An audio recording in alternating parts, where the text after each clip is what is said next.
Hello everybody, welcome to our new vlog.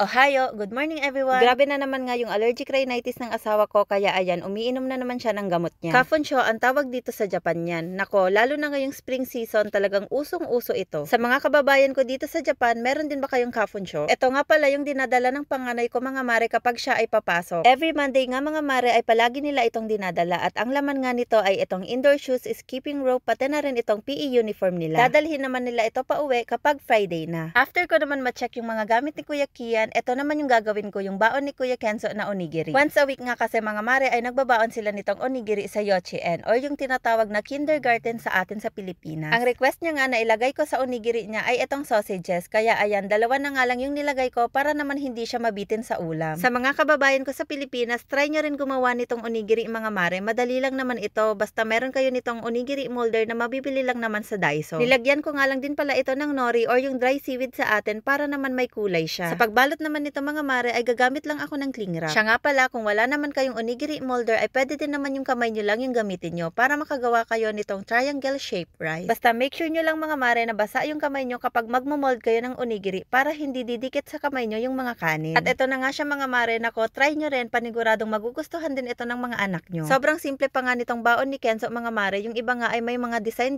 pa talaga siya. May pagka-picky eater nga itong anak ko mga mare, kaya ayaw niya yung makukulay na pagkain, kaya usually ganyan lang talaga yung pinapabaon ko sa kanya. After ko ma-prepare yung baon niya, kagaya sa kuya niya, kailangan niya rin magdala nitong indoor shoes, skipping rope, pati na rin itong smock dress niya na ginagamit niya sa tuwing lunch. At ayan na nga, all done and prepare na yung mga gamit ng mga kuya. Dito naman tayo kay Madam Olivia. Kumakain na nga siya ng breakfast at nahihilig nga siya sa boiled egg. Nagsisenyas pa nga siya ng I don't like, pero tingnan nyo naman, kain naman siya ng kain. Fast forward nung kinahapunan nga, ito, gumagawa na naman yung mama ko ng homemade pizza para nga daw sa merienda ng mga bata. At habang binibake niya nga yung pizza, ito, gumagawa rin siya nitong napakasarap niya at napakalambot na Spanish bread. At ayan na nga, luto na ang ating homemade breads. Nako, ang hirap talaga mag-diet kapag ganito mga mare. Yung mama ko, panay sabi ng mag-diet na daw ako, pero panay naman yung luto. Aba, tignan nyo naman mga mare, si Olivia, nagustuhan niya talaga yung pizza ng wawa niya. May pataas-taas pa ng paa niya dyan. Fast forward mga mare, ayan, uwian na naman nga ng mga junakis ko at sinundo nga namin yung dalawa, pati na rin yung panganay ko. Mag-isa nga lang daw siya ngayon at hindi niya kasabay yung kapitbahay namin. Panay nga yung kwento niya sa amin na yung mga sakura nga daw papunta sa school niya ay paubos na at nagiging green na nga raw yung mga bulaklak. Sabi niya pa nga sa wawa niya, ay nako wawa, hindi ka na tuloy makakapag-picture at aura doon. Pauwi na nga kami mga mare at tignan niyo naman si Madam Olivia, tuwang-tuwa talaga ito kapag nasa labas, halatang napakagala nitong batang ito. Pagka-uwi nga namin, chinek ko kaagad yung lunchbox ni Kenzo. Sabi niya kasi ay naubos niya nga raw at napakasarap, kaya sabi ko, good job. Aminin niyo mga mamshis, kapag nauubos ng mga anak natin yung mga pinapabaon natin sa kanila ay sobrang natutuwa tayo, diba? Kasi hindi nasasayang yung mga effort natin. So ayun lamang po, salamat sa panonood. See you on our next mini vlog.